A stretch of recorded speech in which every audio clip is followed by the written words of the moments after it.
En esto se levantó un doctor de la ley y dijo para tentarle: «Maestro, ¿qué debo hacer para conseguir la vida eterna?». Él contestó: «¿Qué está escrito en la ley? ¿Qué lees en ella?». Este le respondió: «Amarás al Señor tu Dios con todo tu corazón, con toda tu alma, con todas tus fuerzas y con toda tu mente, y a tu prójimo como a ti mismo». Y le dijo: «Has respondido bien, haz eso y vivirás». Pero él, queriendo justificarse, dijo a Jesús: «¿Y quién es mi prójimo?». Jesús entonces, tomando la palabra, dijo: «Un hombre bajaba de Jerusalén a Jericó y cayó en manos de unos ladrones, que después de despojarle y cubrirle de heridas, se marcharon, dejándolo apenas con vida».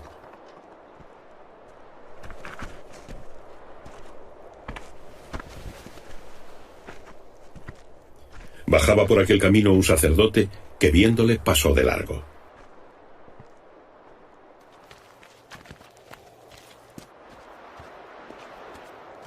Asimismo, un levita que pasaba por aquel sitio lo vio y pasó de largo.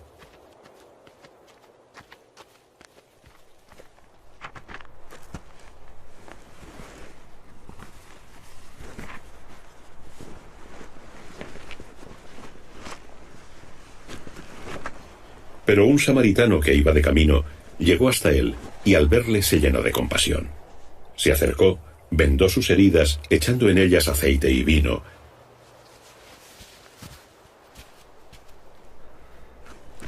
y montándole sobre su propia cabalgadura, lo condujo al mesón y cuidó de él.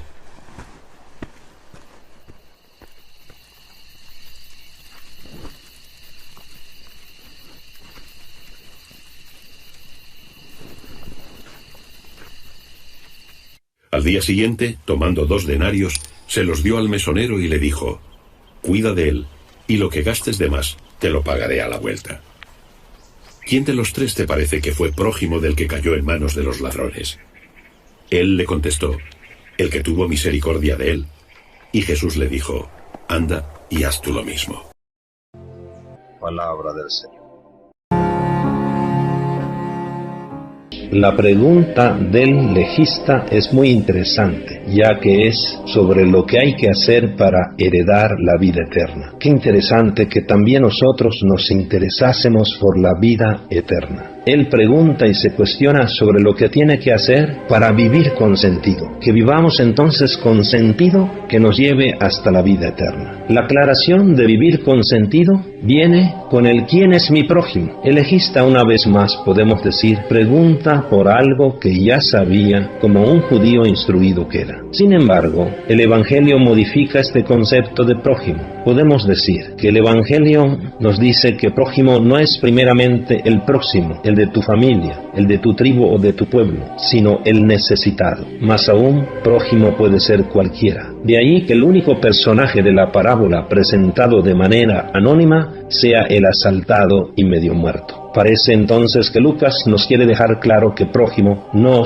es solo el que uno busca en sus planes, sino de manera especial el necesitado que sale a nuestro encuentro, el que Dios pone en nuestro camino, en el camino de nuestra vida. Prójimo es toda sorpresa que Dios pone para que podamos vivir la misericordia. Aquel hombre asaltado no entraba en los planes de estos 3 hombres. Sin embargo, solo uno, el samaritano, es capaz de modificar su itinerario, su camino, su tiempo y sus recursos para poder acercarse a quien necesitaba de él. Entonces el Evangelio pretende ir más allá y pareciera que nos desea presentar un itinerario para la misericordia. La misericordia en Lucas presenta la necesidad de una actitud, una buena vista, ver con compasión. Ver implica la cercanía. Por eso la misericordia, más que una acción, es una reacción. La acción generalmente es cuando uno percibe, puede y quiere, y muchas veces solo con quien se quiere. La reacción, en cambio, va más allá. Es ante lo que otros están necesitando. Nos pide más de lo que pensábamos, podíamos, y hasta cosas que en otro momento no hubiéramos querido realizar. La misericordia es como un llamado que Dios nos hace. La pregunta con que Jesús cierra este pasaje no es quién es mi prójimo, sino quién se comportó como prójimo, es decir, quién tuvo compasión, quién fue misericordioso. Jesús sorprendió al legista mencionando a un samaritano. Por esto es comprensible que el legista contestara evitando decir que fue el samaritano el prójimo del asaltado, y responde el que practicó la compasión con él.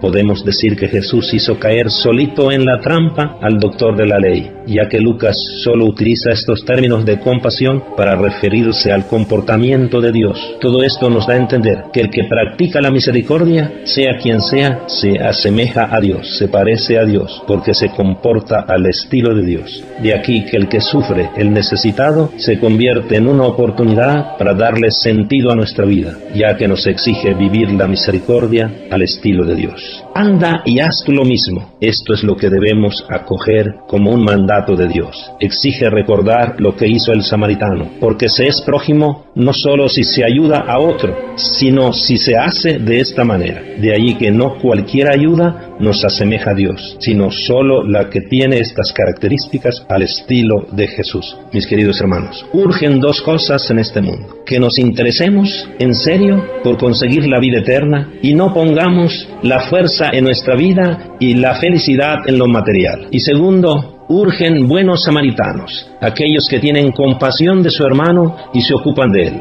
La realidad de nuestro mundo es que hay cerca de nosotros personas golpeadas por la vida y por tantos nuevos salteadores. ¿Y nosotros qué hacemos?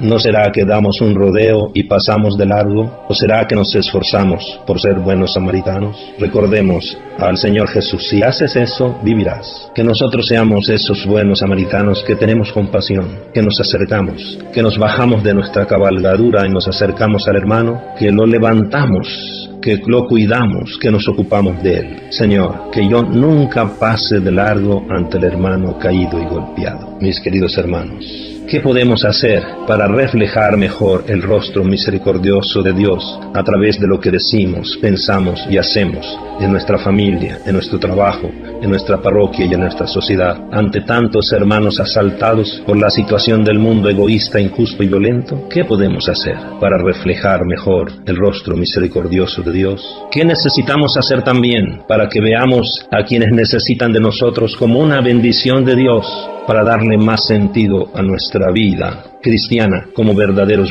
samaritanos? Un abrazo, feliz convivencia familiar.